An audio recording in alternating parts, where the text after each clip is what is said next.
Don का plan असली क्या था। इसके अलावा असाद कालिया जो अब गिरफ्तार हो चुका है, जो फाइनेंसर था अतीक अहमद का, जो कारोबार संभाल रहा था, उससे जुड़ी जानकारी आपके सामने रख रहे हैं। और जब अब पुलिस के हत्थे चढ़ गया है तो पुलिस सवाल जवाब करेगी, तय तक पहुंचेगी कि पैसों का हेर फेर कैसे किया जा रहा था, कहां कहां पैसे लगाए गए और अतीक के पैसों का इन्वेस्टमेंट कैसे संभाल रहा था कालिया। ये तमाम चीजें अब पुलिस पूछताछ के जरिए सामने लाने वाली है। लेकिन अब पूरी डिटेल्स के साथ हमारी टीम ने जो रिपोर्ट तैयार किया वो आपके सामने रख रहे हैं, क्योंकि काले कारनामे संभालने के लिए असाद को जिम्मेदारी मिली थी। असाद पूरे पैसे अपने हिसाब से अलग अलग जगह इन्वेस्ट करता था और कैसे रसद की तरह काम कर रहा था, कैसे सब संभाल रहा था अतीक का, वो इस रिपोर्ट में देखिए।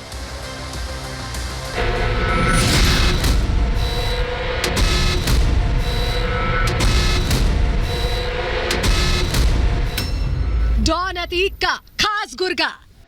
अतीक अहमद का सबसे खास गुर्गा असाद कालिया और उसका भाई फैजान को यूपी एसटीएफ ने आज गिरफ्तार कर लिया है। 25,000 का इनामी। से असाद कालिया फरार चल रहा था। बताया जा रहा है कि असाद कालिया के ऊपर कई लोगों से रंगदारी मांगने और उन्हें धमकाने का भी आरोप था। माफिया का खासम खास असाद कालिया गिरफ्तार। कई सारे बड़े मामलों में वो वांछित चल रहा था। अतीक का राजदार चढ़ा पुलिस के हत्थे।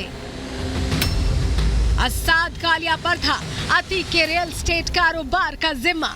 माफिया अतीक अहमद का नेक्सस जो था वह पूरी तरीके से बर्बाद होता हुआ और पुलिस के शिकंजे में आता हुआ दिखाई दे रहा है। अब तेरा क्या होगा कालिया। एक तरफ जहां प्रयागराज से माफिया राज साफ हो गया है, वहां से माफिया अतीक के गुर्गों का खात्मा भी लगातार किया जा रहा है। योगी का चाबुक लगातार चल रहा है। यूपी पुलिस ने प्रयागराज के उमरी गांव से अतीक के खासम खास गुर्गे और उसके दाहिने हाथ कहे जाने वाले असाद कालिया को गिरफ्तार कर लिया है।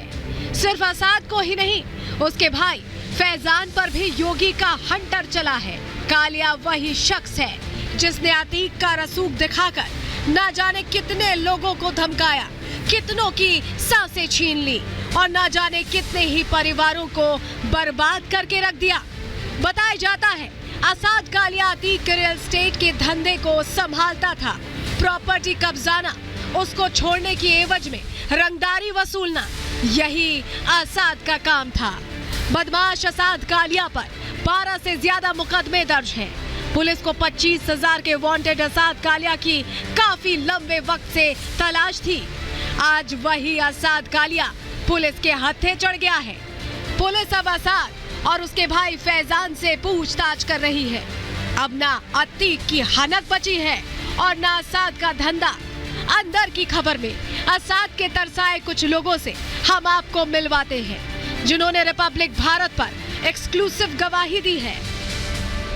कालिया से प्रताड़ित जीशान अतीक का पड़ोसी रहा है और रिश्ते में अतीक के साढ़ू का भाई लगता है।